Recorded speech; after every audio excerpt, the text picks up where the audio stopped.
Pronto, pessoal, então eu sou a professora Aisha Cavalcante, né, sou professora aqui do curso de Arquivologia do UniCV. A gente está com essa disciplina agora de Gestão da Informação Arquivística, estamos na segunda unidade.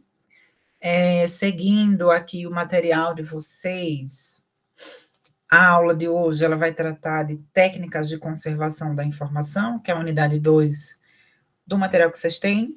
A gente vai tratar aqui a respeito dessas técnicas de conservação, e numa disciplina posterior de conservação, a gente vai ter uma disciplina específica para isso, a gente vai ver esse conteúdo de uma forma um pouco avançada.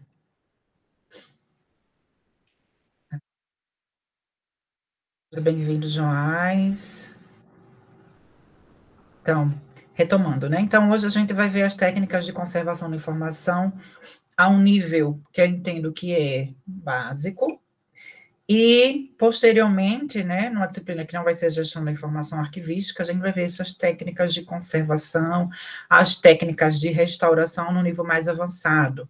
Então, vocês vão aprender o que é um entrefolhamento, um alisamento, uma técnica de silking, as técnicas de restauração em si e de conservação mais avançadas, né? Como é que eu faço ali a recuperação de um material de suporte papel, como é que eu uso papel japonês, qual é a função até da...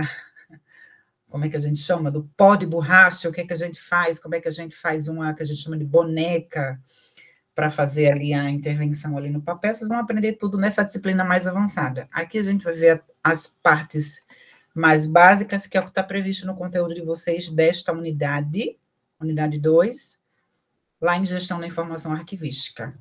Dúvidas, mais uma vez, levantem a mão, abram o microfone. Perdão, não precisa levantar a mão. Abram o microfone, escrevam no chat, a gente vai acompanhando, tá bom? Então, vamos lá, senhores, senhoras, senhoritas e senhoritos.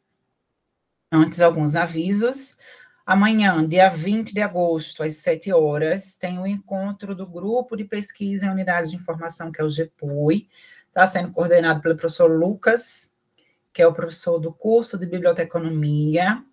Para quem não sabe o que é um grupo de pesquisa, é um grupo onde professores e alunos se reúnem para discutir pesquisa, de uma forma muito simples. Então, a gente faz ali leitura de artigos, faz a discussão ali sobre as áreas, né, como é a unidade de informação, vai abranger ali biblioteconomia, arquivologia, também museologia também, então, uma discussão um pouco mais aprofundada, dá para vocês tirarem dúvidas também dessa parte de pesquisa, e mais à frente até, quem sabe, a gente arrisca produzir um artigo. Para quem tem essa veia acadêmica, é um ponto importante, o professor Lucas está coordenando, eu vou acompanhar também, entrando com a parte de arquivologia, e, bom, esse é o primeiro aviso. Segundo aviso é que de 25 a 29 de agosto, também conhecido como semana que vem, não haverá aula ao vivo, porque nós vamos ter essa semana de conhecimentos gerais que é focada aí para vocês, né, que são discentes. E então a gente vai ter essa pausa e retomamos na semana posterior a essa com a unidade 3 de gestão da informação arquivística. Estes são os avisos que eu tenho para vocês hoje da nossa coordenação. Então, agora a gente vai, de fato, para o que a gente vai aprender hoje. Vamos aprender o que é preservação, o que é conservação, o que é restauração. Vamos falar sobre agentes de degradação, em especial de agentes de degradação do suporte mais utilizado do mundo, que é o papel. Vamos falar sobre luz, temperatura, umidade, quais são as recomendações das instituições arquivísticas, né? As autoridades competentes arquivísticas a nível nacional e internacional, e vamos falar também de limpeza do ambiente do arquivo, que, enfim, é uma operação de conservação, né? Uma técnica de conservação, a limpeza também está ali dentro deste guarda-chuva. Então, este é o nosso programa. Já comecem a imaginar para vocês terem para onde é que a gente vai passear, e à medida que vocês forem tendo dúvidas, questionem. Tranquilo? Até agora, vocês estão bem? Boa noite? Estão com saúde? Participem, viu? Aproveitem para tirar todas as dúvidas possíveis. Maravilha, Leísa, Joás. Bom revê-lo novamente. Então, vamos lá. Bom, vamos pegar preservação, conservação e restauração, entendendo a preservação como um guarda-chuva mãe. Este é o entendimento, né? E eu e boa parte dos autores que trabalham, né, esse tipo de conteúdo entendem. Então, a gente entende preservação em um nível maior e embaixo deste, né, deste nível preservação, eu tenho conservação e restauração. Então, preservar entende a maioria, né, dos autores, a maioria dos grandes pensadores e pesquisadores arquivísticos entendem que preservar é estabelecer planos e normativas. Então, é criar aqui políticas, algo ali que, num âmbito um pouco mais administrativo. Então, vou criar uma política de preservação, um plano de preservação, uma resolução de preservação. Então, isso é preservar. O nosso dicionário brasileiro de terminologia arquivística, que é 2005, ele vai falar um pouco diferente, ele vai nessa linha de que preservar prevenir a deterioração e danos dos documentos por meio de adequado controle ambiental ou tratamento físico ou químico. Essa primeira parte, prevenção da deterioração, controle ambiental, é o que se entende hoje como conservação. Tratamento físico e químico, eu vou fazer na parte de restauração. Então, eu trouxe essas duas visões. A visão que a gente segura, né? E, mais uma vez, eu sempre falo aqui da questão de concurso, porque tem uma leva, né, de arquivistas que estão nesse meio, e o que é cobrado é que a preservação é política, é plano e normativa. Não vai seguir essa definição lá no DBTA, que tem uma definição um pouco mais abrangente e genérica, abrangendo conservação e restauração. Então, vamos segurar essa primeira parte aqui, nesse primeiro parágrafo. Preservar é criar algum tipo de política. Estou lá num órgão X, na empresa X, na ONG X, preciso pensar né, salvaguardar a documentação, eu primeiro crio a política antes de aplicar as técnicas, né? Num órgão público, a gente sabe que tudo que não está no papel, que não está documentado, que não foi para uma resolução, uma portaria, não existe. Então, precisa ter uma política ali primariamente para que as ações, de fato, consigam acontecer e ter ali esse resguardo. Então, preservar, plano, normativa, política. Então, esse é o primeiro ponto. Já quando a gente faz... Opa, repeti os slides. Quando a gente vai para a conservação, aí a gente desce o guarda-chuva da preservação e vem para esse ato, né, de desacelerar o processo de degradação. São coisas que vivem, práticas que visam realmente essa estabilização ali, essa conservação do documento. A diferenciação maior da restauração é que na restauração o documento ele já vai estar ou fragmentado, ele vai estar rasgado. Aqui o documento ele ainda está inteiro, ou ele está ali num estado que eu não preciso ali fazer uma ação de restauração, mas eu preciso tomar cuidados, né, desenvolver práticas para que não chegue a tanto. Então, isso que é conservar. Então, o que é conservar de forma prática? Limpar o documento, né? Passar ali um pincelzinho para tirar a poeira, a forma que eu vou acondicionar esse documento, colocar ali numa caixa arquivo, ou de papelão, ou de menino, meu Deus do céu, trava-línguas, polipropileno, que é a caixa de plástico, a famosa caixinha azul de plástico, aquela caixa arquivo, que há quem defenda uma e há quem defenda a outra, né? Mas a depender do ambiente, uma é mais recomendada, a outra é menos recomendada. Para ambientes mais quentes, a caixa de polipropileno, a caixa de plástico, ela pode ser mais útil, ambientes mais frios podem ali se utilizar também da caixa de papelão, vai depender de onde seu arquivo está instalado. Então, essa parte de acondicionar, se eu vou colocar o documento dentro daquele saquinho plástico A4, ou se eu vou colocar dentro de um saquinho, um envelope de papel, né? Onde é que eu vou guardar esse documento? A questão de temperatura, questão de umidade, né, esse controle que vai visar estabilizar o documento é conservar. A parte de limpeza também é uma questão de conservação, a parte do local de armazenamento também. Então, vocês estão vendo que eu não estou interferindo, não estou tentando recuperar um documento, eu estou querendo que ele, né, dure mais ali um tempinho, e eu faço ali, eu tenho ações que assegure que eu tenha esse documento, especialmente no suporte, né, físico, seja ele papel, papel fotográfico, um disquete, etc. e tal. Isso, e tudo isso tem que estar descrito nas políticas. Exatamente. Então, eu crio a política de conservação e eu posso descrever, inclusive, quais são essas ações de conservação na política de preservação. Deixo amarrado, todo mundo assina, se compromete, né? Política de preservação pode, inclusive, voltando um pouco a falar de conservação, que foi um bom ponto, Alisa, pode, inclusive, pontuar a questão de sinistro, se ocorrer um incêndio, né? O que é, existe datas para fazer esse processo em forma avulsa.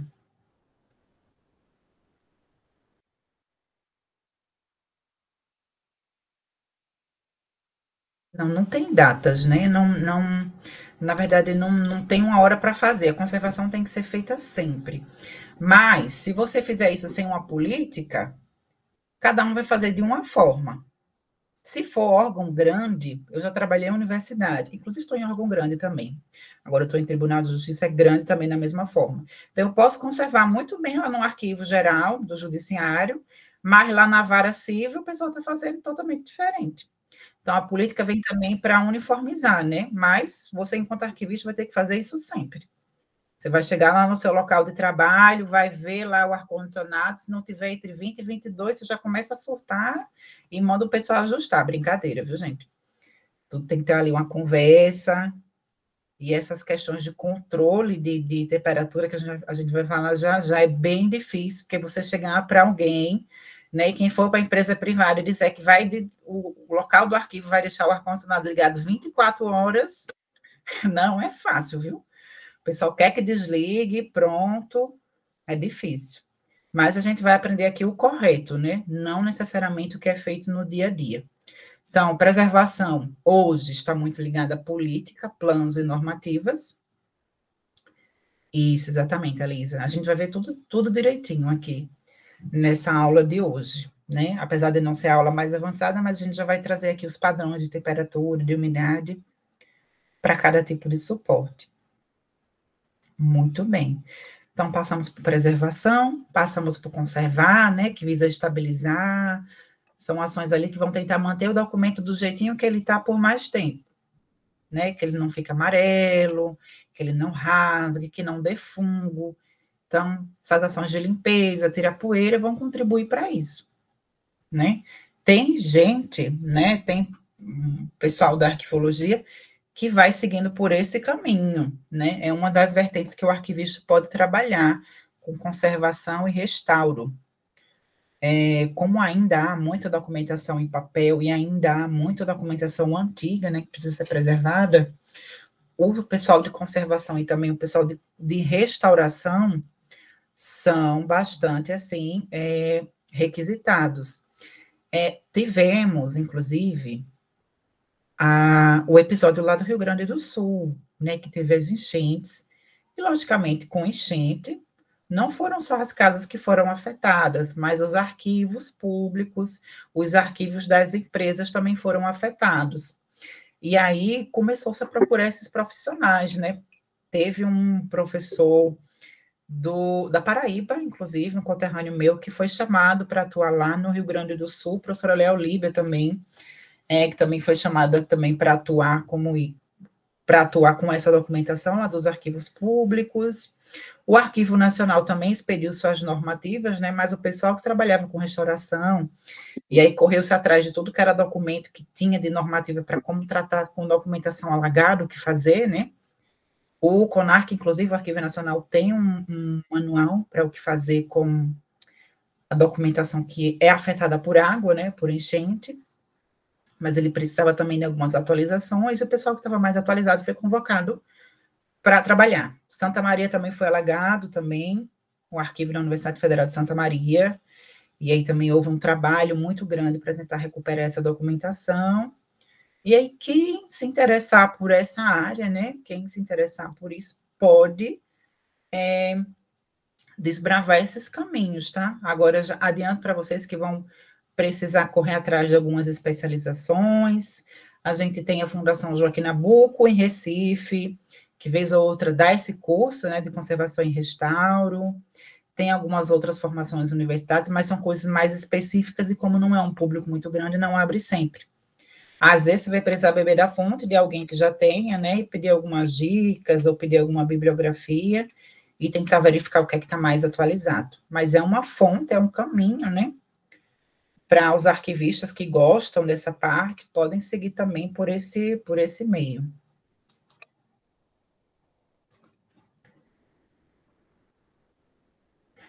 Olha, faltou um slide, viu? Faltou o slide de restauração. Mas eu vou falar aqui. Então, a gente viu a parte de preservação, a gente viu a parte de conservação, e a restauração, ao contrário da conservação que eu vou tentar estabilizar, na restauração eu vou intervir. Então, se eu tenho um papel ali, um documento que rasgou-se, um documento histórico, vou fazer ali um trabalho de uma forma muito rasteira, né? De colagem, não é o termo mais técnico, para tentar unificar aquela documentação. Se tem um buraco ali, uma traça, né? Infestou ali aquele papel e criou seu buraco, como é que eu faço ali um trabalho de tentar uniformizar ali, colocando ali um papel japonês, ou ali algum tipo de papel que tape ali aquele buraco, perdão, e o documento ele fique uniforme, né? As ações de restauração, elas vêm justamente para tentar agora reverter o dano que já foi causado. Então, na conservação, eu tento estabilizar, o documento está ali, e eu tento fazer com que ele não se prejudique ainda mais, com que ele se danifique, e na restauração, o documento já está danificado, e aí eu tenho realmente que tentar restaurá-lo. Nem sempre é possível, né? Há muitas técnicas, mas dependendo da documentação, a gente não tem muito o que fazer, só tentar parar o dano que já foi feito. Filmes magnéticos, por exemplo, eu não sei se vocês alcançam, né, o que é um filme magnético, que agora está todo mundo no digital, mas antigamente a gente tinha os filmes magnéticos, ou a documentação de fotografia, né, aquelas películas de filme, que se deixasse ali numa temperatura errada, dava o que a gente chama de síndrome do vinagre, que é justamente pelo cheiro, aquilo começava a se decompor, e a síndrome do vinagre é algo que é irreversível, não tem como fazer. Se deu síndrome do vinagre em filme magnético, acabou.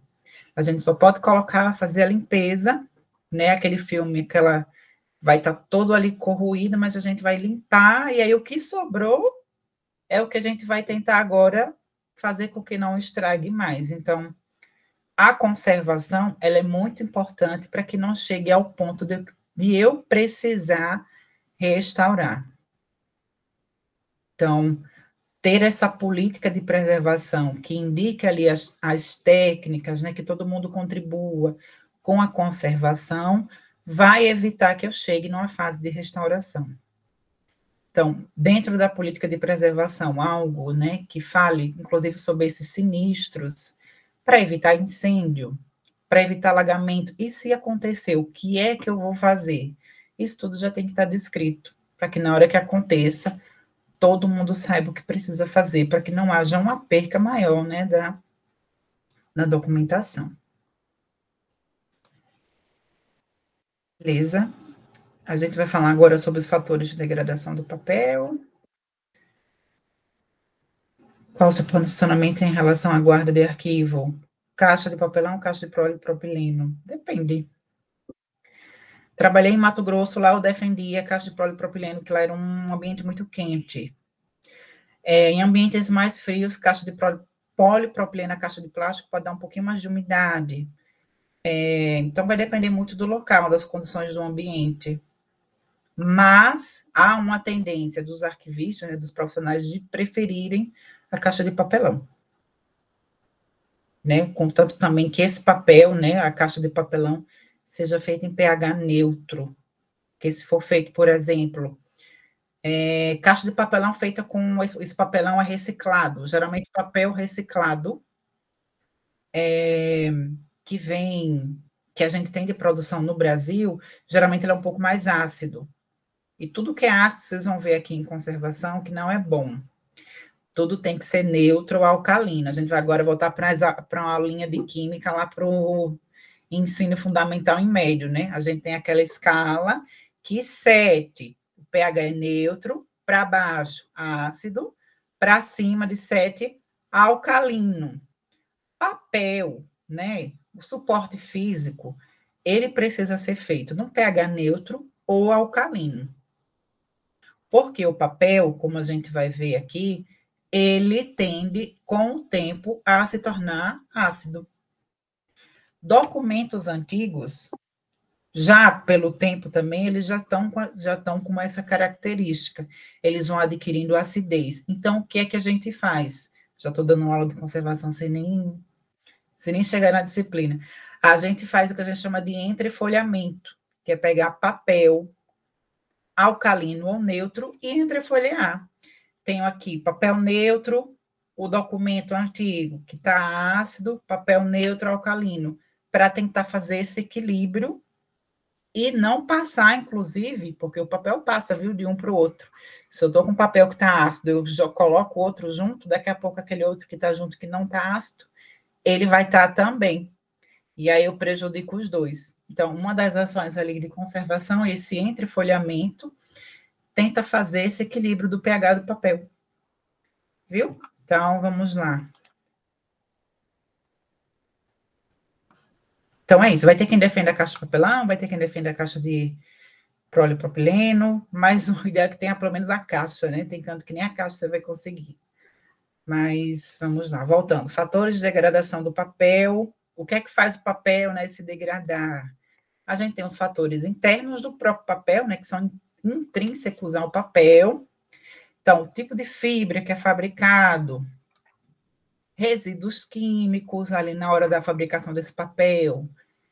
Geralmente ele é feito com partículas metálicas, a tinta que é feita, né? Tudo isso vai contribuindo. E eu já vou adiantando para vocês, viu? Esse papel A4 aí de impressora, o que se compra e chega aí nas nossas mãos, geralmente ele já é um papel que ele vai ganhar acidez. Papel próprio para produção de arquivo, geralmente é um pouquinho mais caro. E aí, se você for falar para um gestor isso, o negócio, o bicho pega. Então, a gente vai tentar conservar ali de outras maneiras, tentando equilibrar a temperatura, a questão de iluminação, porque a qualidade do papel já vem geralmente bem ruim. Esse papelzinho A4, né, que vocês sabem, branquinho ali, que a gente usa para tudo. Geralmente, o que vem para a gente já é de uma qualidade bem inferior. Então, como eu falei para vocês, a acidez é um dos fatores, né? Um dos principais fatores de degradação do papel, né? O papel vai ficando ali amarelo. Não sei se vocês já pegaram papel antigo, mas às vezes, se você pegar ali, ele tem um cheirinho mais específico, dá até, dependendo do estágio do papel, ele dá até uma ardência no olho, para você ver essa questão da acidez. Ele vai esfarelando, vai ficando mais frágil, né? As fibras vão ficando ali mais secas, e aí tem risco de quebrar, de rasgar, é complicado. Bom, aí dependendo do processo de fabricação, como eu falei, ele pode ter mais ou menos ácidos, né? Concentração de ácido na composição. Quanto menos ácido, melhor. Então, lógico, o contrário de ácido, alcalino. Já peguei cópia da minha família que se desfez na minha mão. Exatamente. Exatamente. O documento antigo é uma coisa assim. É incrível. Então, papel no mundo dos sonhos, né? Precisaria ser alcalino, ou pelo menos ali neutro, para ele ter uma qualidade melhor. Quanto mais ácido, né? Quanto menor o pH, o número do pH, pior. Original plastificado, pronto. O ideal não seria precisar plastificar o documento, né? Que até o próprio documento plastificado, o adesivo também termina amarelando o documento, mas ele pelo menos não se quebra. Não se quebra. E a gente tem os fatores externos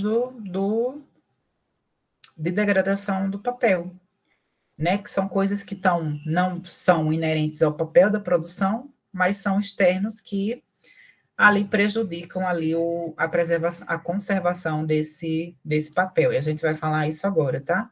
São os agentes físicos, químicos e biológicos, estão encontrados ali no ambiente do documento. Então, agentes ambientais, que são os físicos. A gente tem temperatura muito alta, ruim, temperatura muito baixa, ruim. Então, tem que ter esse controle. Luminosidade, não pode incidir luz direta na documentação, tem que ser sempre uma luz indireta. Por isso, não sei se vocês viram em algum órgão, em alguma empresa, chamados arquivos deslizantes, né, que eles se fecham e aí protegem também da questão da luminosidade. Até a própria caixa arquivo, no momento que você coloque o documento ali e fecha, você está fazendo essa ação de proteger também o documento. Umidade também é um fator importante, então precisa ter esse controle. Lugares, por isso que eu falei também da região, né, que são muito úmidos, vai precisar ter esse controle. Para a temperatura, a gente tem, né, as centrais de ar-condicionado para fazer esse controle da temperatura, e para a umidade, a gente tem um mecanismo, né, um equipamento que se chama desumidificador de ar, que ele vai controlar a umidade. O ideal é que você tenha os dois, tá? Que você tenha ali o ar-condicionado para fazer essa gestão da temperatura e tenha também um desumidificador. A realidade dos arquivos é muito difícil. Geralmente eu tenho ar-condicionado e quando tem, manda desligar quando termina o expediente. Mas ambiente ideal, principalmente para arquivos permanentes, né, que não são eliminados e precisam ali de uma conservação um pouco mais acentuada, é bom que tenha. Mas voltando, temperatura, luminosidade, umidade, tudo isso aqui pode estragar a documentação. Radiação da luz, também, qualidade do ar, também influencia, imagina os documentos em São Paulo, né? Como devem sofrer.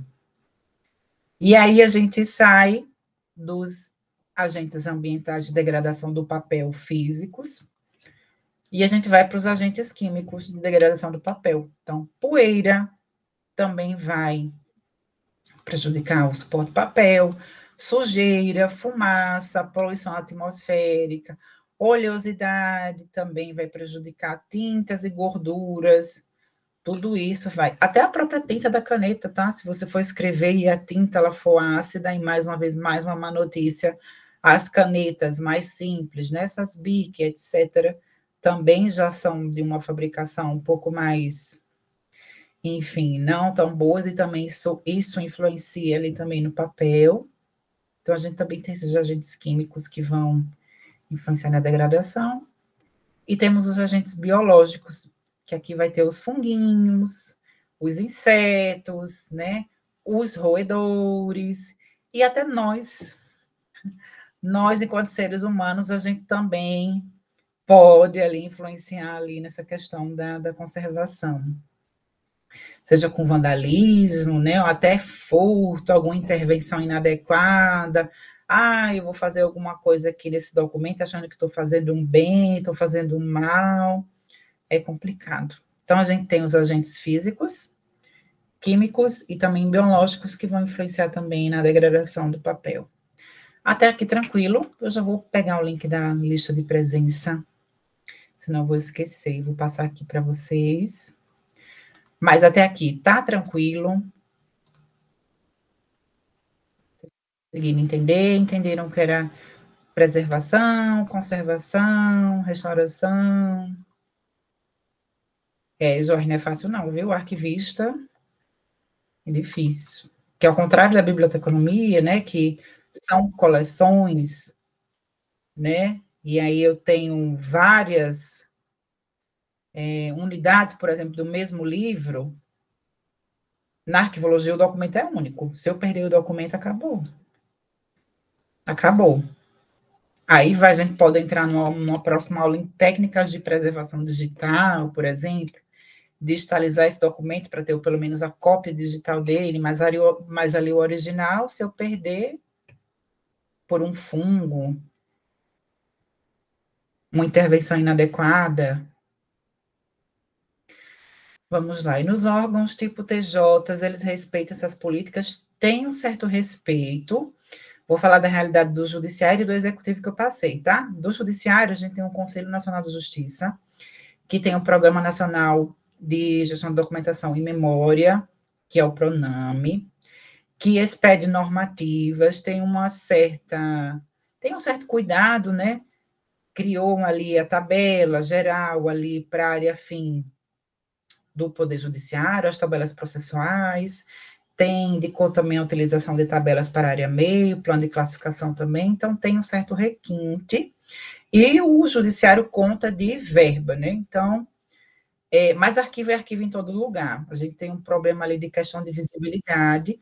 O arquivista, o pessoal do arquivo, precisa mostrar o trabalho que está sendo feito, senão a gente fica uma unidade ali que está ali só guardando documento, e fica complicado de receber, né? Esse cuidado e também entrar ali no orçamento ali do ano seguinte com um valor considerável. No executivo, num panorama geral, já é um pouco mais complicado que o judiciário. Eu trabalhei em uma universidade federal que também não tinha muito recurso e a situação era bem mais complicada. Então, no judiciário não é o ambiente ideal, no executivo também é um pouquinho mais difícil. Mas eu acredito que tudo é uma questão de argumentação, né? Eu compartilhei com vocês no chat a lista de presença, tá? Deixa eu colocar aqui novamente. Mas toda é uma questão de argumentação, né? O arquivista, ele tem que saber se vender, sabe? Tem uma questão até de marketing pessoal, né? Que precisa ser feito. No judiciário tem muita iniciativa, por exemplo, o arquivo do órgão que eu estou é enorme, ele tem diretoria, tem coordenação de divisão, então ele está bem estruturado, então precisa dar um pouco de mais visibilidade para a gente começar, né, a aparecer e começar a pleitear essas brigas aí em orçamento. Mas em todo lugar que vocês forem, vocês vão ter que vender o peixe de vocês, a importância do trabalho, né? Então, se o documento some, todo mundo lembra do arquivo.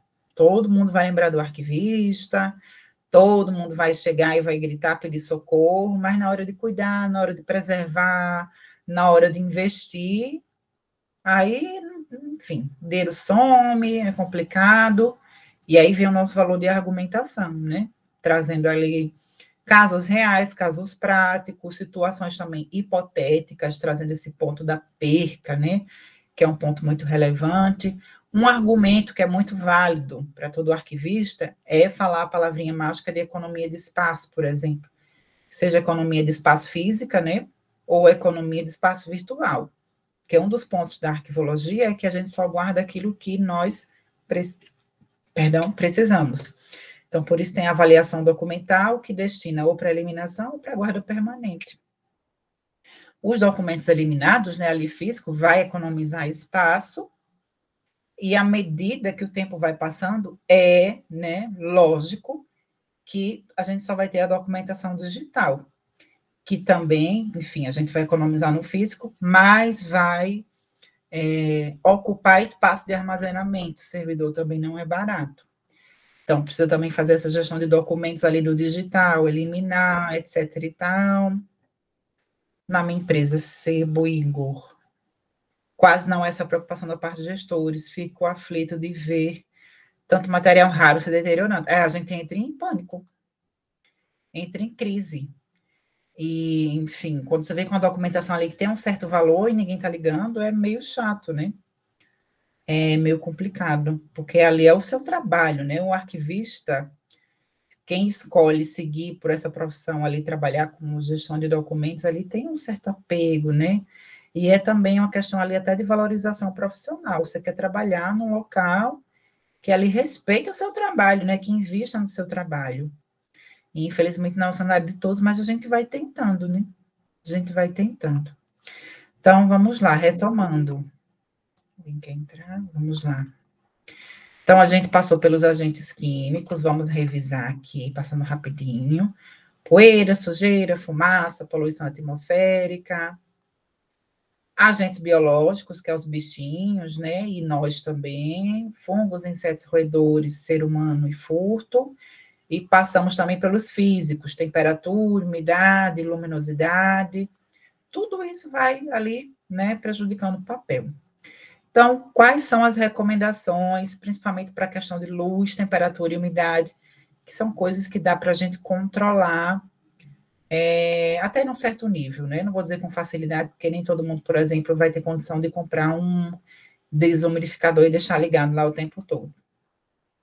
Então, mas no mundo ideal, a gente tem que monitorar as condições de temperatura, também de umidade, proteger os documentos de incidência de luz solar direta, né? Tá lá com a janela aberta, ou tem lá um basculhante lá que está incidindo em cima ali da documentação do suporte papel, não é legal, coloca ali um filtro na janela, uma cortina, uma persiana, para tentar, né, barrar essa luz.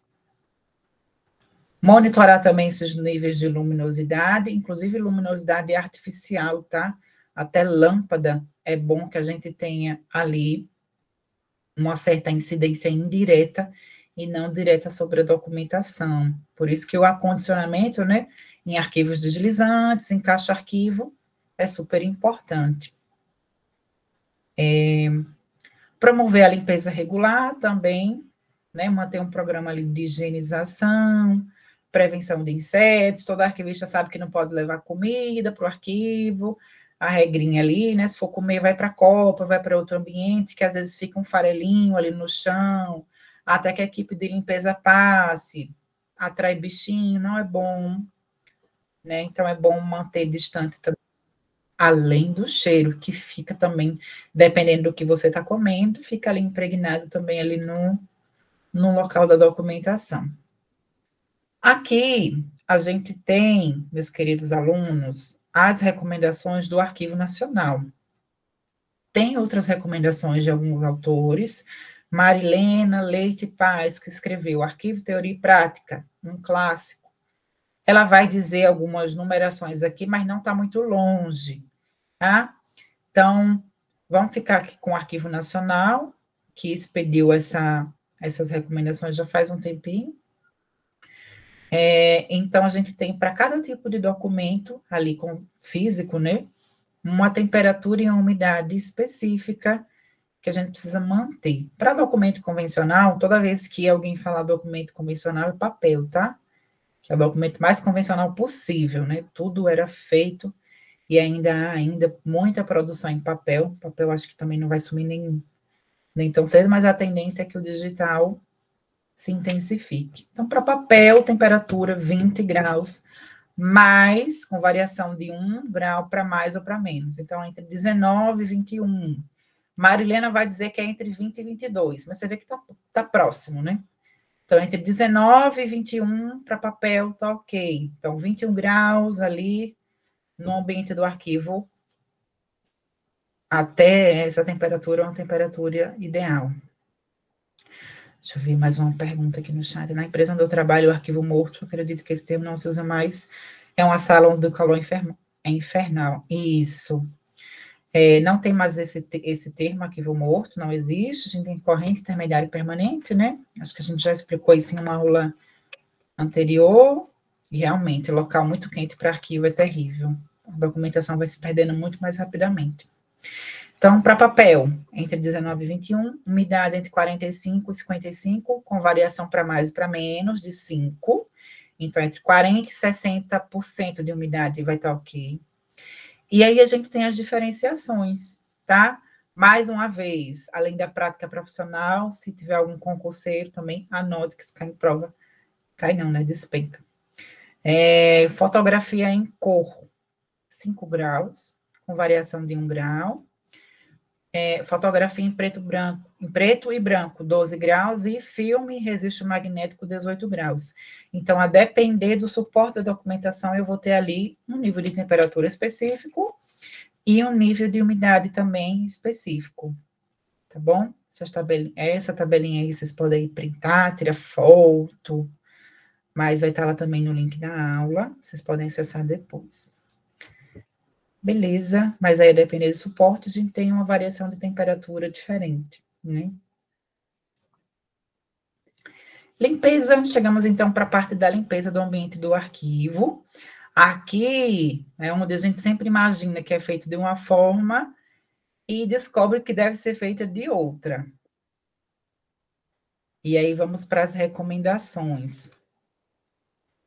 Então, a limpeza é essencial para garantir a integridade dos documentos e também a saúde também de quem vai trabalhar, né? Documento sujo, com fungo, com poeira, não faz bem nem para o próprio documento e nem para quem vai trabalhar. Lógico que arquivistas, profissionais da documentação vão ter que trabalhar com EPI, mas se tiver tudo mais limpinho, mais conservado, fica mais fácil, né? Até para a sua saúde ali é um pouco melhor. Então, acúmulo de poeira, de sujeira, vai favorecer que apareça ali os bichinhos, vai favorecer que apareça fungo, que apareça bactéria, que vai danificar o documento e vai prejudicar a sua saúde. Já teve amiga que perdeu cabelo com fungo, que pegou fungo em unha, é bem complicado. O uso do EPI é fundamental, mas também tem documentação que é bem difícil. Questão respiratória, há uma briga, né? Saiu uma lei recentemente sobre a questão de insalubridade para quem trabalha em arquivo, biblioteca, centro de documentação. Essa lei precisa ser regulamentada através de norma regulamentadora, né, que são as NRs ali. O pessoal da segurança do trabalho vai ter que trabalhar esse ponto para incluir também o pessoal de arquivo e biblioteca para que passe a receber insalubridade. Isso a gente está falando da iniciativa privada, tá? O serviço público já é um pouquinho diferente. Mas quem for arquivista, seletista, vai poder, enfim, quando sair essa regulamentação, pedir insalubridade, que são locais, né, que são favoráveis a aparecer esses probleminhas, né, de fungo, bactéria. A Leísa tem um renite, vou precisar ter certos cuidados quando começar a trabalhar na área, sim. A gente vai falar dos EPI já já. Então, vamos começar, né, a desmistificar a limpeza de arquivo. Não pode usar balde, não pode usar mangueira. Sempre que você vai jogar ali uma aguinha, por mais lentinha que ela seja, vai respingar em algum lugar. Se empoçar ou a água ficar ali muito tempo, a água evapora e aí vai prejudicar em quê? Em umidade. Se tiver documentação próxima ao chão, você vai ver, se ficar nessa rotina de limpeza com balde e mangueira já já, essas caixas ali, aquela documentação vai ficar mais úmida, então a gente sugere que não utilize.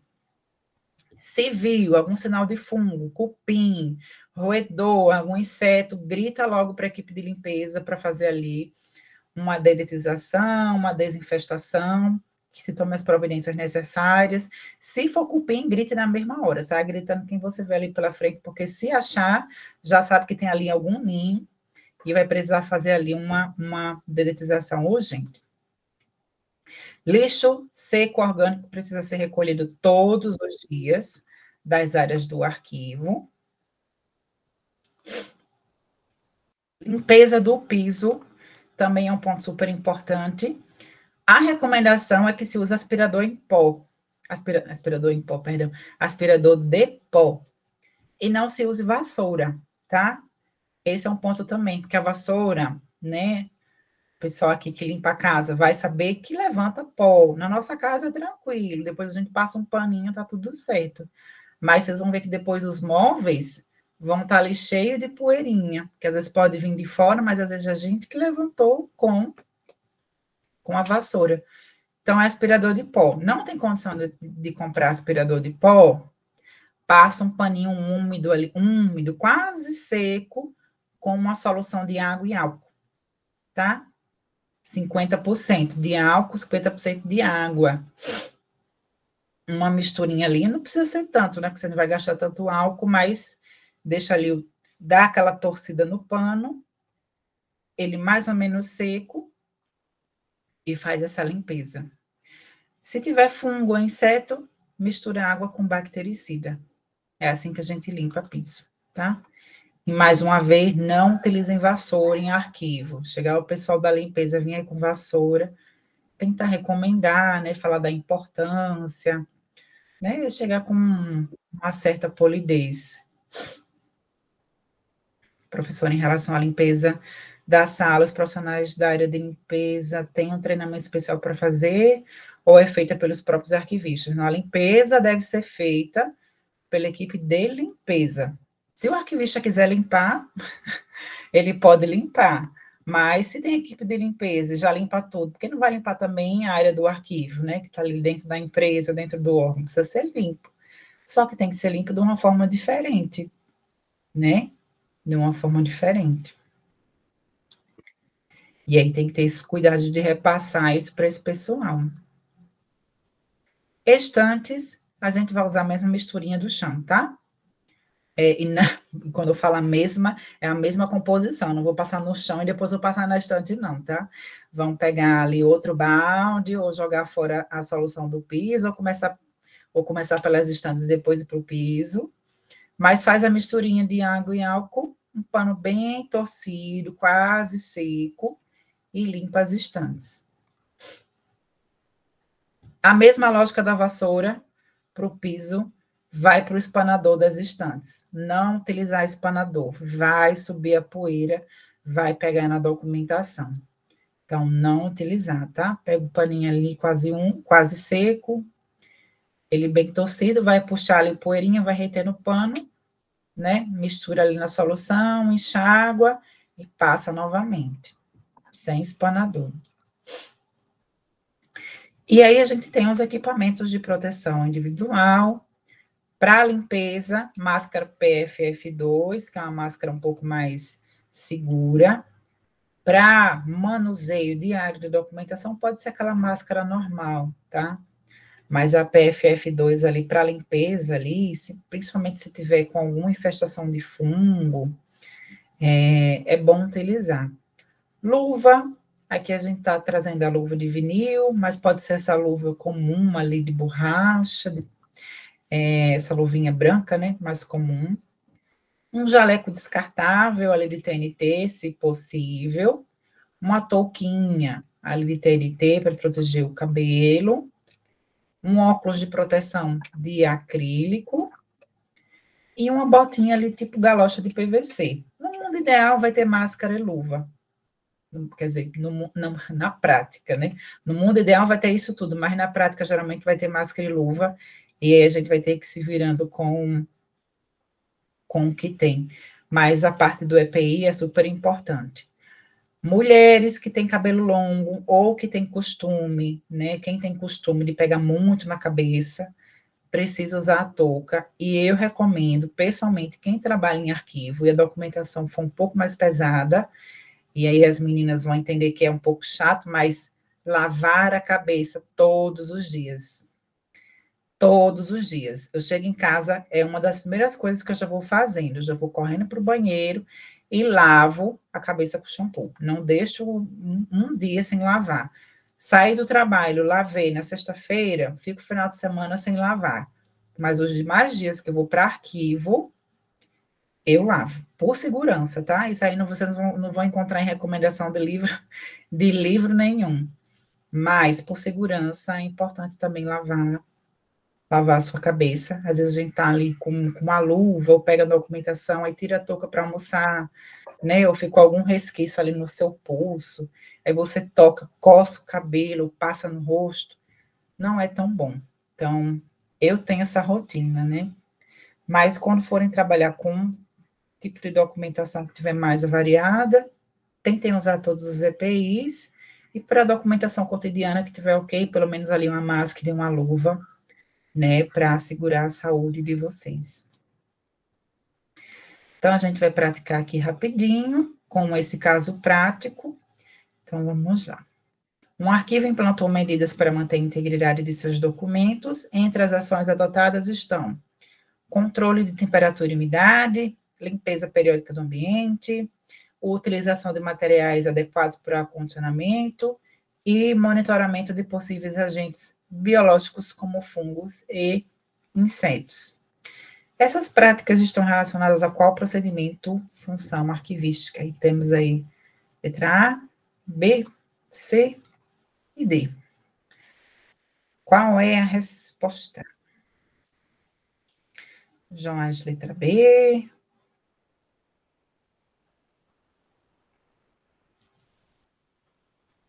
Vamos lá.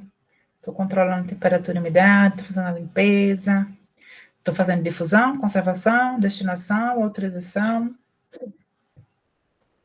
Analisa, conservação. Letra B. Letra B. Iniciar a aula, eu vou mandar você reassistir a aula gravada.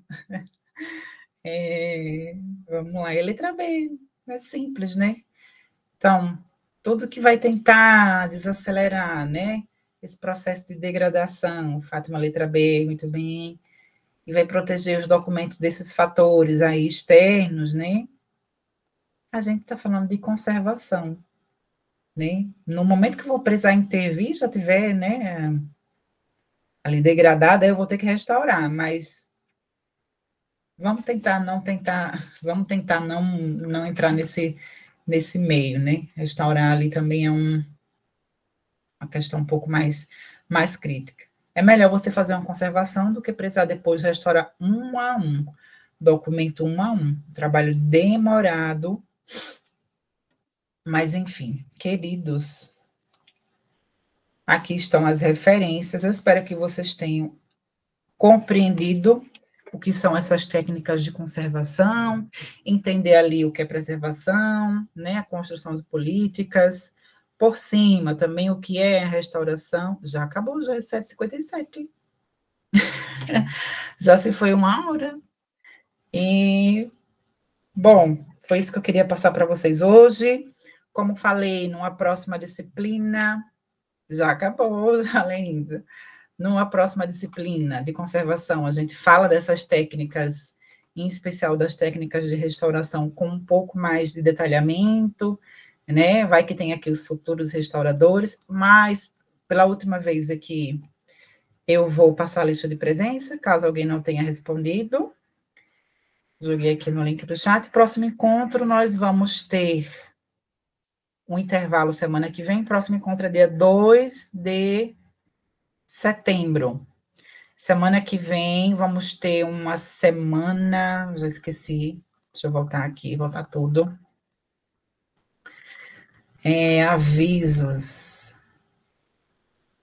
Semana que vem vai ter essa semana de conhecimentos gerais, que é para vocês, são discentes, de 25 a 29, de 7 às 8, deve estar no mural de aviso de vocês. E amanhã tem encontro do grupo de pesquisa em unidade de informação, para quem quiser, né, começar a adentrar nessa seara da pesquisa, discutir unidade de informação, né, e professora, além da arquivologia, NC, biblioteconomia, a senhora ministra alguma disciplina desse curso? Bom, eu vou encerrar a gravação e já falo sobre esse ponto, viu, Joás? Mas só retomando os avisos, é isso aqui que a gente tem para essa semana. Amanhã eu estou com o professor Lucas, de biblioteconomia, nesse encontro do GEPUI, que é o grupo de pesquisa unidade de informação, e semana que vem a gente não vai ter aula ao vivo, porque vai ter essa semana para vocês, tá? E retomamos dia 2 de setembro. Deixa eu encerrar aqui a gravação e já te respondo, Joás.